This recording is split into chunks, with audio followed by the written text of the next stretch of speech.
still remember the exact moment Bryce Thompson fired me. It was a late Wednesday morning in October 2016, the kind where the Seattle rain tapped rhythmically on the office windows, and I was deep in vendor performance reports, my desk a sea of color-coded tabs and procurement data. Then came the slam. No knock, no courtesy. Just Bryce, barging in with his usual bravado, his tailored suit still damp from the drizzle outside, his expression tight with something that looked like anger, but felt more like performance. "Callie," he barked, flinging a thick folder across my desk. It hit the edge of my keyboard and bounced, papers spilling out like an accusation. "We need to talk." My chest tightened, but I kept my voice even. I'd learned long ago that composure was my best armor. "Of course," I said, motioning to the guest chair across from me. He didn't sit. He stayed standing, looming, trying to assert dominance the way he always did, through silence, presence, pressure. "The board's agreed it's time to restructure leadership," he said, his voice clipped, rehearsed. "We're moving in a direction that requires more dynamic oversight. We need people who lead, not just process spreadsheets." I stared at him, unsure if I'd heard him right. "You're letting me go?" I asked, my voice low, controlled. Not weak, just stunned. He smiled, just slightly, a patronizing, satisfied little curl of the lip. "Let's not make this emotional," he said. "Your work's fine, Callie, but leadership, that takes vision, authority, charisma, things you've struggled to demonstrate. No performance review, no acknowledgement that my department had saved the company over $4 million 0 cents that quarter alone. Just him, delivering his verdict like I'd already been erased from the future." That moment is seared into my memory, the flicker of the fluorescent lights, the faint scent of pine from the air freshener Bryce insisted on, the silence that followed his words. I could have broken then, but I didn't. I looked him in the eye and said, steady as ever, "I see. May I ask what specifically led to this decision?" He didn't hesitate.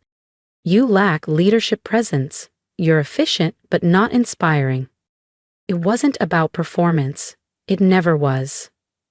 It was about control, image, and the fact that I didn't fit the mold. I was a 38-year-old woman who didn't play power games, and to him, that made me expendable. But he didn't know what I really owned. "Not yet." "I understand," I said calmly. Bryce squinted, visibly thrown. I think he expected a scene.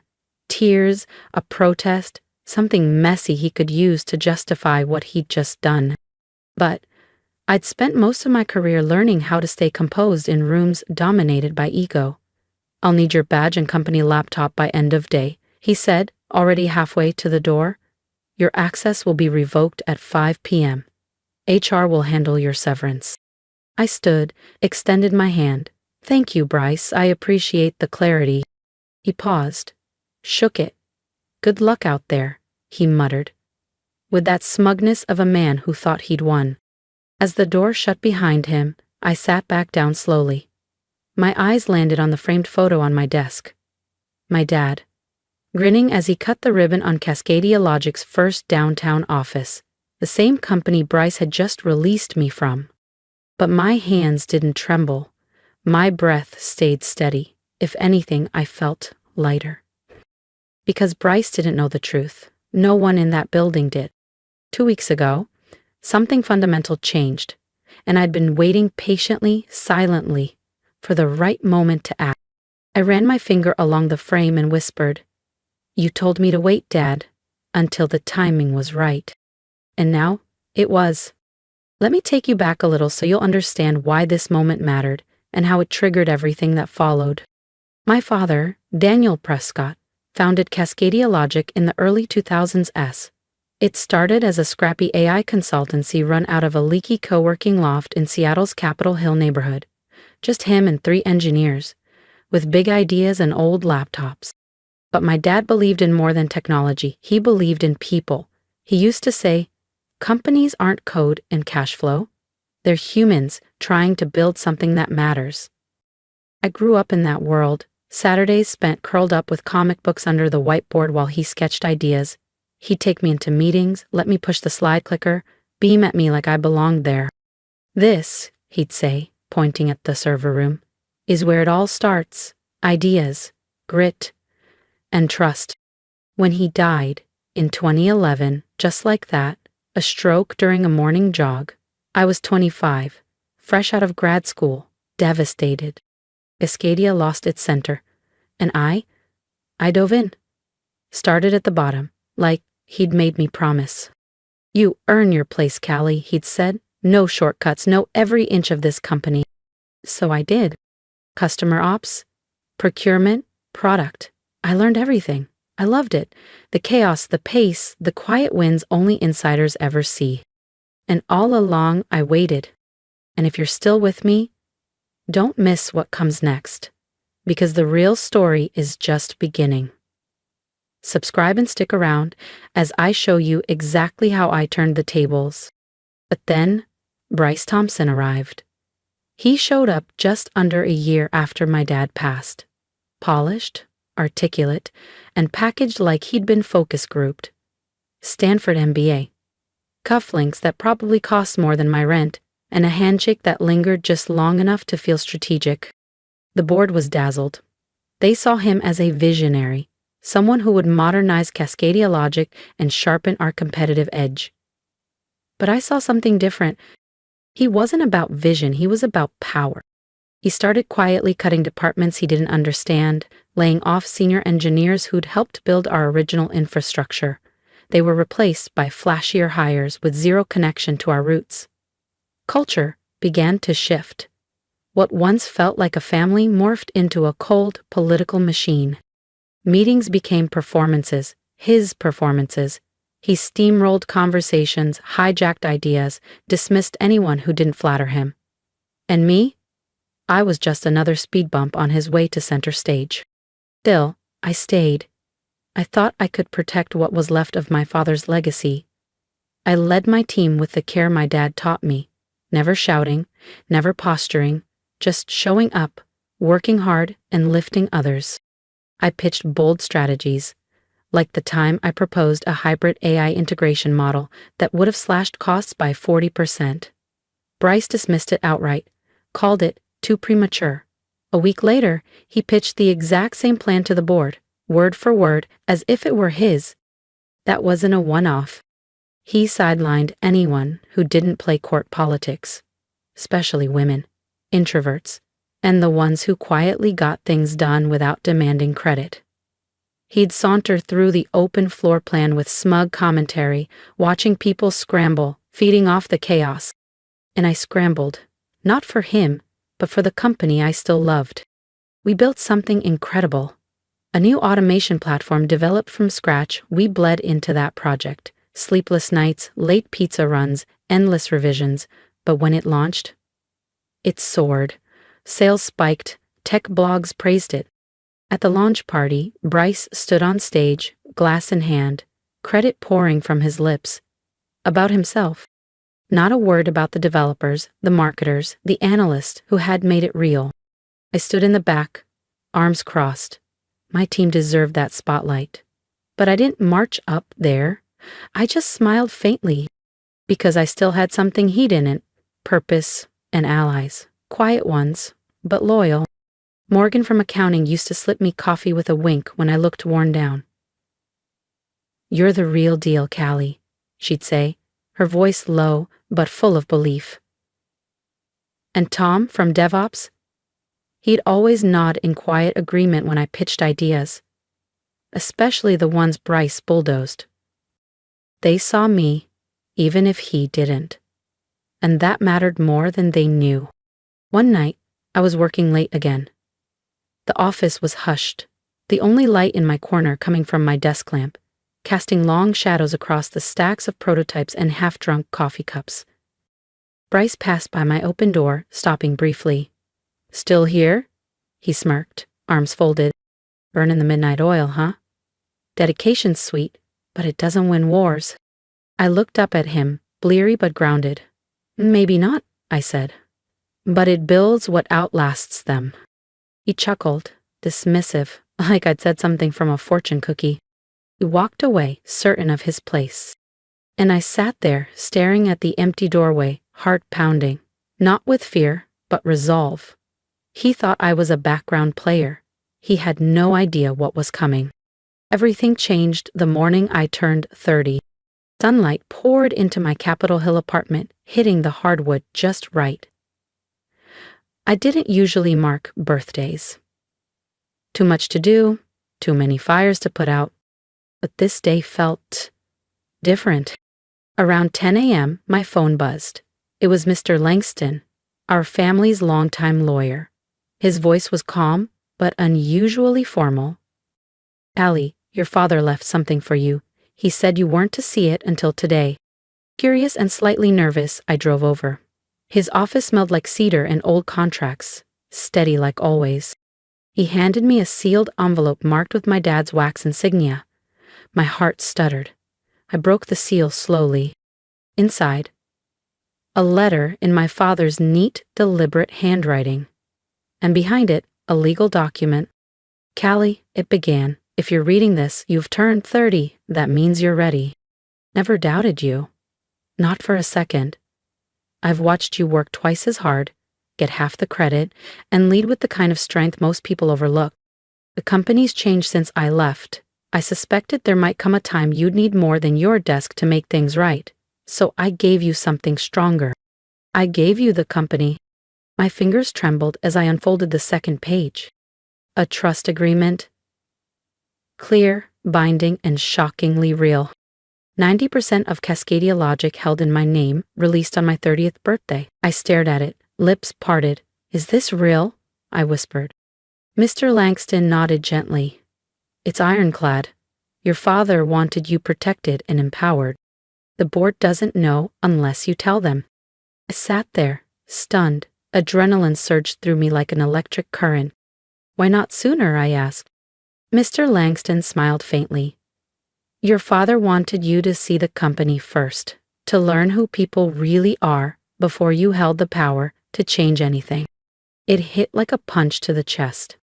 All those meetings where I was interrupted, all the credit quietly stolen, all the glances that dismissed me before I spoke. Dad had seen it coming. He knew I'd need more than just a title. I'd need leverage. And now I had it. But I didn't rush in, waving papers and making speeches. That wasn't my way.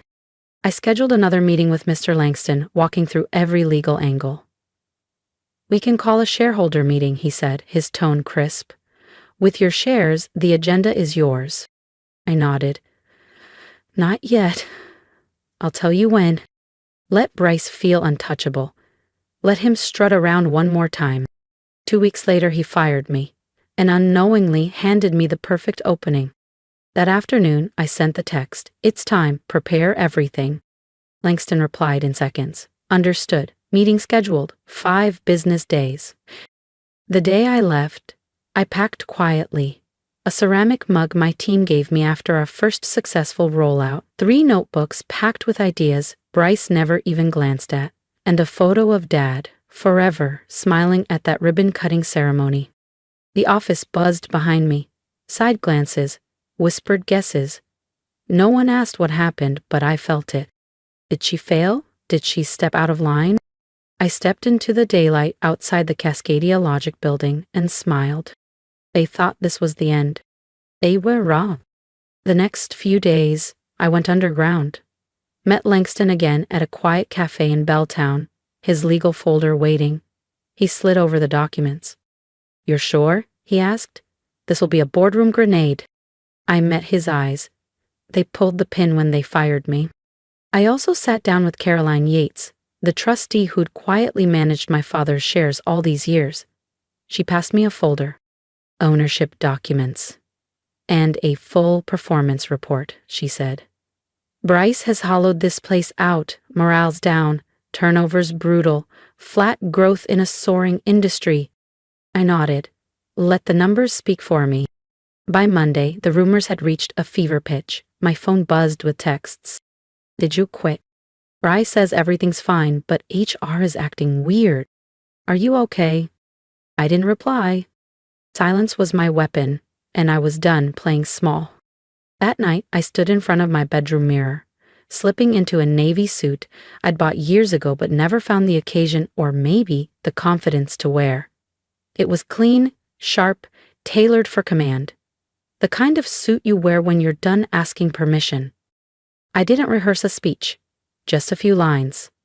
The truth didn't need rehearsing. Tuesday morning, I walked through the glass doors of Cascadia Logic. The receptionist blinked twice, but said nothing as I passed. Mr. Langston met me by the elevators. "They're in there," he said quietly. "Bryce thinks it's a strategy session." I nodded, smoothed my lapel, and stepped into the hallway. The boardroom door clicked open. Heads turned. Bryce was mid-pitch, hands sweeping in one of his rehearsed gestures. He froze when he saw me. "Callie," he barked, "this is a closed session, board only." I placed my documents on the table and smiled. Then I took the head seat. Silence rolled over the room like thunder. Bryce's brow furrowed, eyes narrowing. "This is a board meeting. Employees don't—" "I'm not here as an employee," I said, cool and steady. "I'm here as the majority shareholder." Chairs shifted. Mr. Hollis, one of my father's oldest colleagues, adjusted his glasses. Studying the documents, I slid his way. "Is this legitimate?" he asked. "Yes," I said. 90% of shares, transferred via trust on my 30th birthday. All legal, fully notarized. Bryce's face turned a deeper red. "You can't be serious." "Am." And so was my father. He knew this day might come. I opened the second folder. "As majority shareholder, I've called this meeting to review executive leadership, starting with the CEO." Bryce shot up. "This is a coup, a personal vendetta?" I didn't flinch. "I'm not asking, I'm acting." Then I pushed the report across the table. Employee morale, down 38%. Turnover, up 47%. 3 open discrimination complaints. Flat revenue in a booming sector. Misused funds. Inflated bonuses, misleading board updates. "Everything," I said, locking eyes with him, "under your watch." He sputtered. "You're twisting this." "I don't need to twist," I said, voice calm. "I have receipts. You assumed no one would stand up to you." I leaned forward. "The things today." I pulled the final document from my folder. Effective immediately, I'm moving to remove Bryce Thompson as CEO of Cascadia Logic. My 90% vote carries it. The secretary stared. "You don't need a second?" "Not with a majority," I said. Mr. Hollis nodded. "Motion stands." Bryce slammed the table, red with rage, but he didn't argue. He knew. He stormed out, and for the first time, he didn't look powerful, just small. I turned to the board. This company deserves better. So do its people. Mr. Hollis gave a faint smile. "Welcome back, Callie." But I didn't stop there. That Monday, I called an all-hands meeting. No script, no slides, just me. "Some of you know me," I began. "Some know only what you've been told. I'm here to restore trust." A few heads lifted. "I was fired last week, told I wasn't what this company needed." I didn't argue. Because leadership isn't about volume, it's about values. I promoted Maya from support to lead client experience. Rehired Kevin in engineering. Fired managers who led through fear. I launched People First, a culture shift toward transparency and recognition. Change was slow, then it wasn't. One afternoon, I spotted a whiteboard note. She came back. Not she won. She came back. A year later, I stood at the glass doors as CEO. Suit crisp, peaceful. The company was thriving. Strongest quarter in 5 years, retention soaring. I kept Dad's photo behind my desk. A quiet promise fulfilled. "We did it," I whispered, watching city lights blink through the glass. This wasn't just victory. It was home. If this story moved you, tap that like button, share it with someone who needs hope, and subscribe for more. Quiet strength always finds its way.